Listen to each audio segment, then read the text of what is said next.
సమాజంతో పరిచయం అయ్యాక నేను అనాథనని తెలిసింది. నాటక సమాజానికి పరిచయం అయ్యాక నేను నటుడినని తెలిసింది.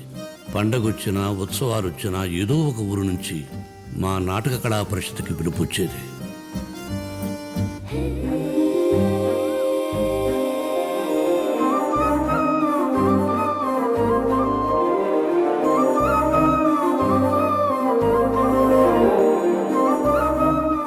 అక్షరాలు లేని స్వచ్ఛమైన భాష, నవ్వు, ఆ పలకరింపుతో శారద పరిచయం అయింది.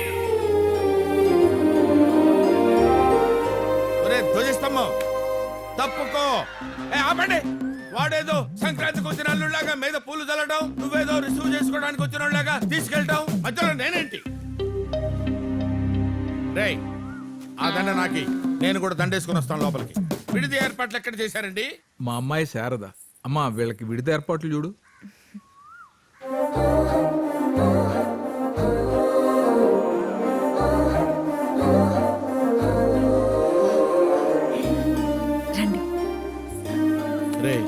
ప్రెసిడెంట్ గారు అమ్మాయికి ముసుకేస్తున్నావేంట్రా?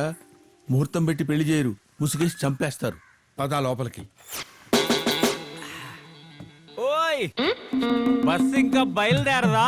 బస్సు ఇంకా బయలుదేరపోవటం ఏంట్రా? తాగుబోద్దేదవా? బస్సు ఎప్పుడో బయలుదేరింది, ఊరు కూడా వచ్చాం.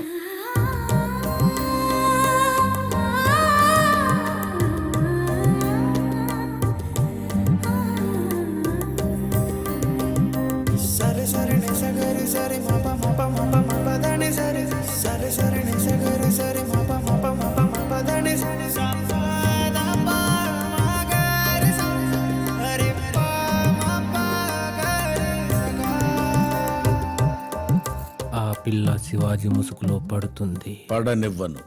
రేయ్, ఆ గాజుల మీద చేతి తీయ్. మాకు కూడా ఇవ్వచ్చుగా. ఏం చదువుతున్నావు? ఎద్దనపూడి సులోచన రాణి నవల. ఖాళీగా ఉన్నప్పుడు కాదమ్మా, కాలేజీలో ఏం చదువుతున్నావని. డిగ్రీ. అరే, 7th క్లాస్. డిగ్రీ ఇక్కడ. నువ్వు ముసుగులే చేస్తున్నావు, ముసుగులు. ఆస్తులు అరగ తీసుకుని అప్పులు కూడా తీసుకుని పండగకి నాటకాలకు డబ్బులు తగలేస్తున్నావు నువ్వు. నీ ఇంట్లో ఆడపిల్ల ఉంది, అది పెళ్లిడికి వచ్చింది సుమా. ఏ గోలీసోడా, నీ ఇంట్లో పెళ్లిడికొచ్చిన ఆడపిల్లలు 2 ఉన్నారు. అది చూసుకో ముందు. తండ్రికి తగ్గ కూతురే. అదేంటమ్మా అలానేసావు? ఏదనుకుంటే అది చెప్పేయాలి నాన్న. తర్వాత సంగతి తర్వాత. ఓం నమః శివాయ. ఓం నమః శివాయ. అధర్వ సర్వమంగళా కళా కదంబ మంజరీ రస ప్రవాహ మాధురీ విజృంభణా మధువ్రతం స్మరాంతకం పురాంతకం భవాంతకం మఖాంతకం గజాంతకాంధకాంతకం తమంతకాంతకం భజే. ఓం నమః పరాయ.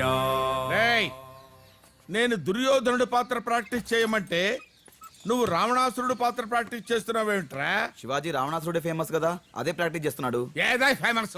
మొన్న పాలకొల్లో చేస్తే పాలాభిషేకం ఏంట్రా పాలాభిషేకం? ఆ రోజు గేదెలు పాలు ఎక్కువ ఇస్తే అవన్నీ ఎక్కడ పోయాలో తెలియక తెచ్చి వీడిని నెత్తిన మోసారు. పోనీలే, అనాథ కదా, ఈ ఊళ్ళో దుర్యోధనుడు వేషం వేయిద్దామంటే దాన్ని చెడగొట్టుకుంటున్నాడు. ఈ కులం మతం లేనడు చేత ఇక్కడ పాత్ర వేయించే ప్రసక్తే లేదు. పదండి. ఆచార్యదేవా, ఏమంటివి? జాతి నెప మన సూత సుతునకు నిలువ అర్హత లేదందువా? ఎంత మాట! ఇది క్షత్ర పరీక్షే గాని క్షత్రియ పరీక్ష కాదే. కాకూడదు. ఇది కుల పరీక్షయే అందువా? నీ తండ్రి గుడిమెట్ల గంగరాజు జన్మమెట్టిది. అది జుగుప్సాకరమైన నీ సంభవం మెట్టిది. కుప్ప తొట్టిలో పుట్టితివి కదా, నీది ఏ కులం?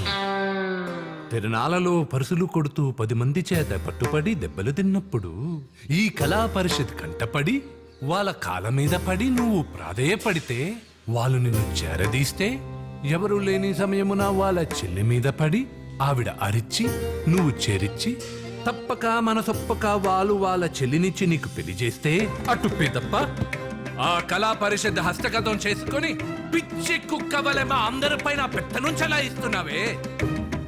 నీది జాతి, అది చాలక మీ ఇంటి దాసి చేయబట్టుకొని చావ బాధించుకున్న సంస్కారహీనుడివి. సందర్భానుసారమును బట్టి క్షేత్ర బీజ సంకరమైన నీ కులము ఏనాడో కుల విహీనమైనది.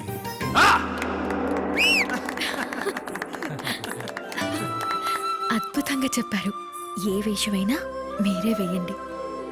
తర్వాత సంగతి తర్వాత.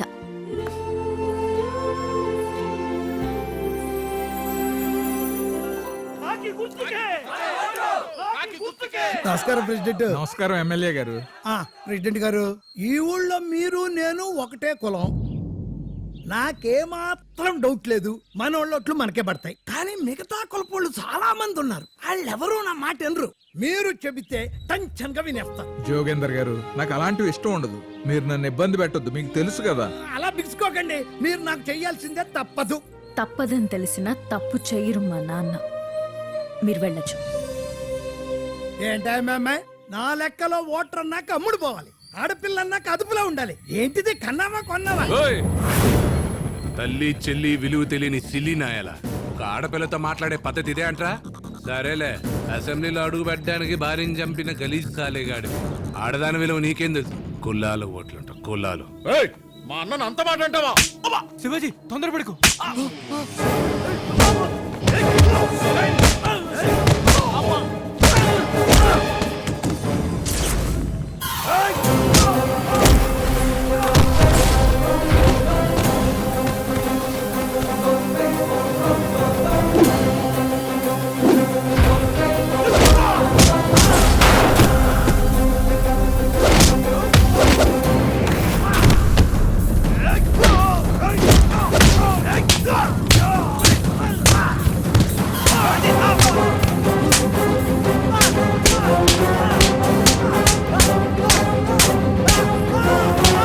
శివాజీ,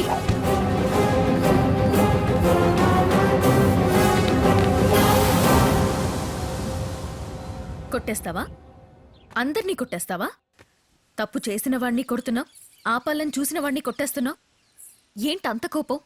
అవసరమా నీకు? ఇదిగో, నువ్వేమనుకుంటే చెప్పడం అది నీ అలవాటు, నేనేమనుకుంటే చేయడం అది నా అలవాటు. ఆ కోపమే వద్దనేది.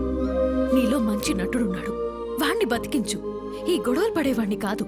కత్తో కర్రో పట్టుకుంటే ఎవడైనా రౌడీ కావచ్చు, కానీ నటుడు అందరూ కాలేరు. నేను నటుడిగా చూడడమే నాకిష్టం. నేనేదనుకుంటే అది చెప్పడం నాకు అలవాటు. తర్వాత సంగతి తర్వాత.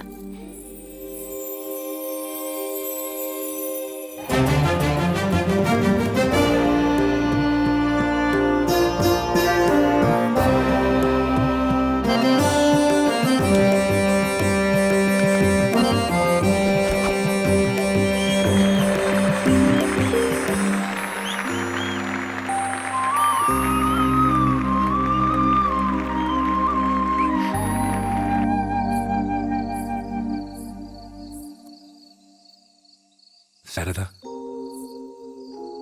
ఈ ప్రపంచంలో నాకంటూ ఎవరూ లేరని బాధపడేవాణ్ణి.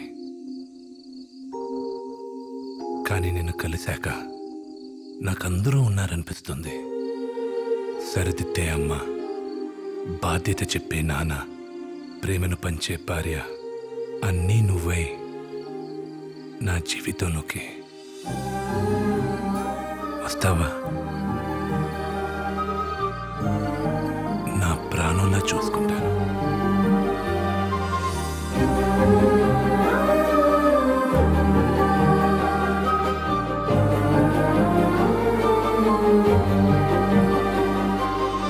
నువ్వే చెప్పావు కదా, ఏమనుకుంటే అది చెప్పేయాలని. తర్వాత సంగతి తర్వాత.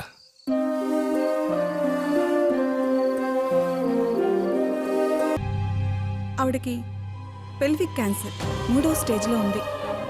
వెంటనే వైద్యం చేయాలి. 1,00,000 రూపాయలు ఏర్పాటు చేసుకోండి.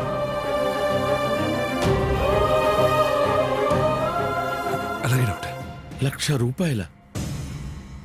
రంగస్థలం మీద నటుడు గొప్పగా నటిస్తే చప్పట్లు కొట్టే చేతులు పెరుగుతాయే గాని, అదే నటుడికి కష్టం వస్తే సాయం చేయటానికి ఒక్క చెయ్యి కూడా ముందుకు రాదు. అంత సహాయం చేసే శక్తి నాకు లేదు శివాజీ.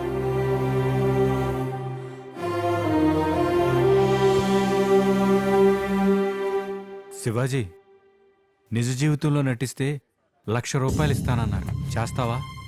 డబ్బున్న ఆసాంకి బెయిల్ దొరకలా. అతని వేషంలో 2 రోజులు నువ్వు జైలుకి వెళ్తే డబ్బులు ముందే ఇస్తానన్నారా. సరేరా, నువ్వు వింటున్నావా లేదో నాకు తెలీదు. నేను వేయరాని పాత్ర వేస్తున్నానో చేయరాని తప్పు చేస్తున్నానో నాకు అర్థం కావట్లేదు. నీ కడుపులో ఉన్న బిడ్డ, నీ కళ్ళ ముందున్న నేను, మా ఇద్దరి జీవితాలు నీ జీవితంతో ముడిపడున్నాయి.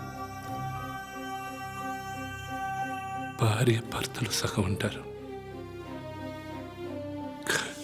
కానీ నాకు సర్వస్వం నువ్వే.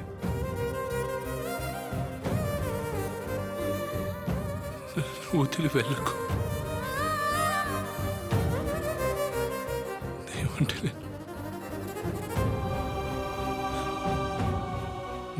నేను వెళ్ళి త్వరగా వచ్చేస్తా.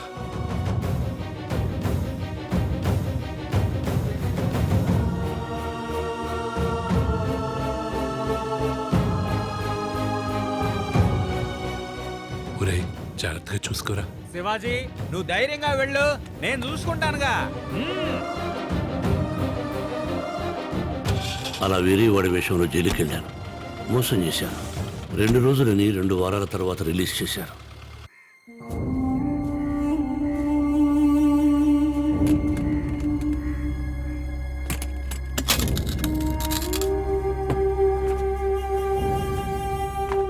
రేయ్ గిరి, రే శివాజీ, రేయ్, 2 రోజులని చెప్పి 2 వారాలు లోపల పడతాడరా. ఇంటికి వెళ్ళాడు. సారథి లేదు. సారథి ఎక్కడరా? శారద చచ్చిపోయిందిరా. శారదతో పాటు పాప కూడా చనిపోయిందిరా. నీకు ఎలా చెప్పాలో తెలియక ఇక్కడే మందు తాగుతూ ఉండిపోయానురా. నన్ను క్షమించరా.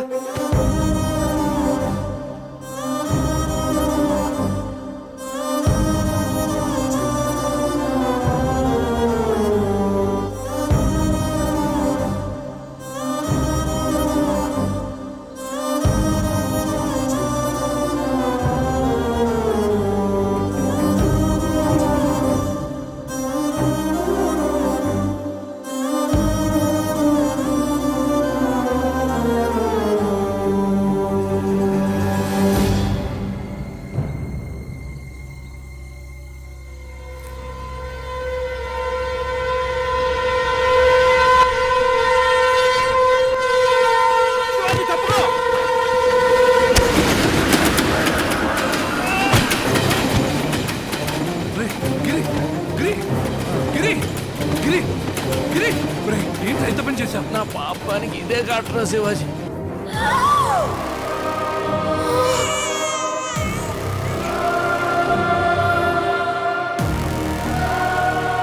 శారద చనిపోయింది కానీ మీ పాప బతికే ఉందిరా.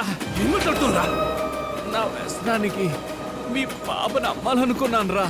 ఏమండి, బంగారం లాంటి పాపండి. ₹1,000 ఇచ్చి తీసుకోండి.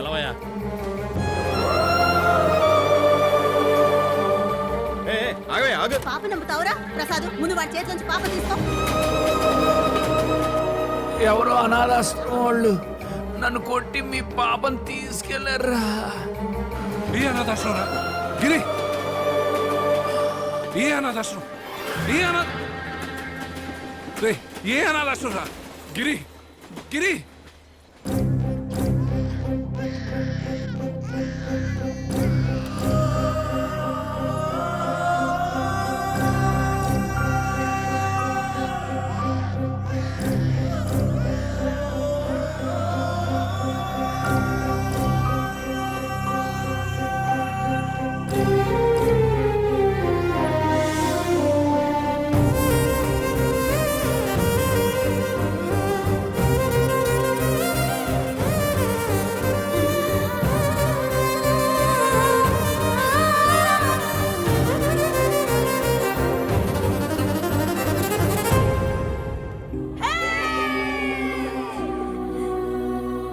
ఈ రోజు నువ్వు మాకు దొరికిన రోజు, అంటే నీ పుట్టినరోజు. నీ పుట్టినరోజు కానుకగా నీకొక గిఫ్ట్. మీ అమ్మ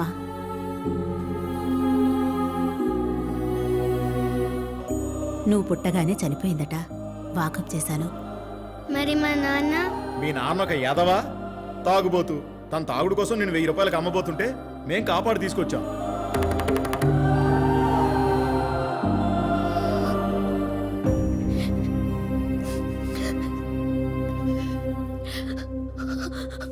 అంకుల్ నేను నాన్నని చూడాలి, ఇప్పుడే చూడాలి. పదమ్మా.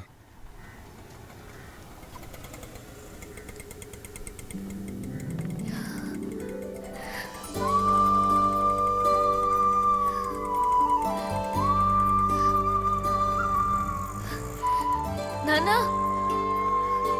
నానా, నానా. శివాజీ,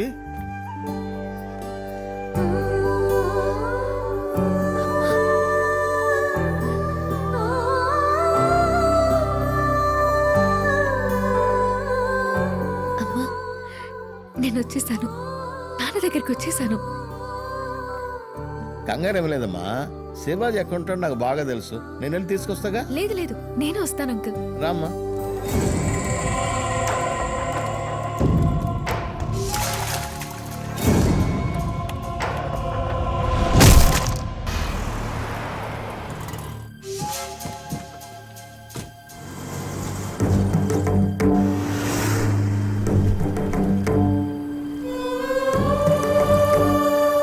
మీ నాన్నకి ఎప్పుడైనా మనసు బాగలేకపోతే వచ్చే ప్లేస్ ఇదేనమ్మా.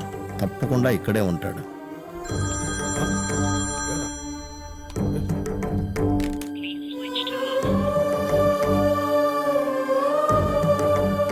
ఫోను స్విచ్ ఆఫ్ వస్తుందమ్మా. శివాజీకి పిల్లలంటే ప్రాణం. ఎక్కడున్నా సదనానికి వస్తాడు. పదమ్మా రా.